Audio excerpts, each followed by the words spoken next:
जंगल में एक पेड़ पर रानी चिड़िया का घोंसला था। एक दिन कहीं से एक कौवा उड़ता हुआ आया और चिड़िया के घोंसले के पास बैठ गया। उसने चिड़िया से प्यार से बातें की और दोनों में दोस्ती हो गई। उस दिन के बाद से कौवा रोज रानी चिड़िया से मिलने आने लगा।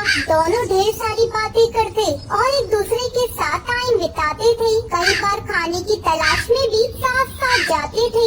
एक दिन कौवा और चिड़िया खाने की तलाश में निकले। उड़ते उड़ते वो एक गांव में पहुँचे।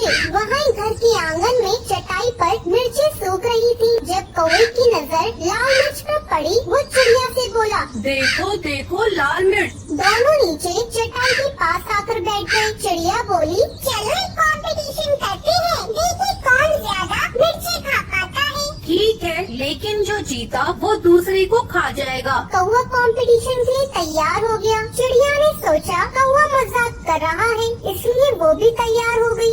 दोनों ने मिर्ची खाना शुरू किया। चिड़िया ईमानदारी के साथ मिर्च खा रही थी, लेकिन कौवा चिड़िया से नजर बचाकर बेईमानी करने लगा। कौवा कुछ मिर्ची खाता और कुछ को चटाई के नीचे छिपा देता।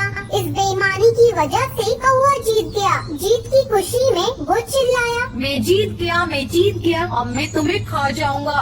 कौवे की बात सुनकर रानी चिड़िया बहुत दुखी हुई। वो तो कौवे को अपना दोस्त समझती थी, लेकिन कौवे ने अपना असली रंग दिखा ही दिया। कौवा चिड़िया को खाने के लिए उतावला होने लगा। तब चिड़िया बोली, ठीक है, तुम मुझे खा सकते हो, लेकिन मुझे खाने से पहले अपनी चोंच तो कराओ। पता नहीं तुम क्या क्या खाते हो और तुम्हारी चोंच बहुत गंदी रहती है। कौवा चिड़िया की बात मान गया और उड़कर नदी किनारे चला गया। जब उसने नदी से पानी मांगा तो नदी बोली, मैं तुम्हें पानी देने को तैयार हूँ, लेकिन पहले एक मटका लेकर आओ, उसमें जितना चाहो उतना पानी ले जाना। कौवा उड़ता हुआ कुम्हार के पास गया। सुनो, मेरे लिए एक अच्छा सा मटका बनाओ। कुम्हार बोला, मैं तुम्हारे लिए मटका बना दूंगा, लेकिन उसके लिए मुझे मिट्टी की जरूरत होगी। अभी मेरे पास मिट्टी नहीं है, मुझे थोड़ी मिट्टी ला कर दो। कौवा उड़ता हुआ खेत में पहुंचा और अपनी चोंच से मिट्टी खोदने लगा। तभी धरती बोली, पूरी दुनिया जानती है तुम कूड़ा और गंदगी खाते हो। मैं अपनी मिट्टी पर तुम्हें चोंच नहीं मारने दूंगी।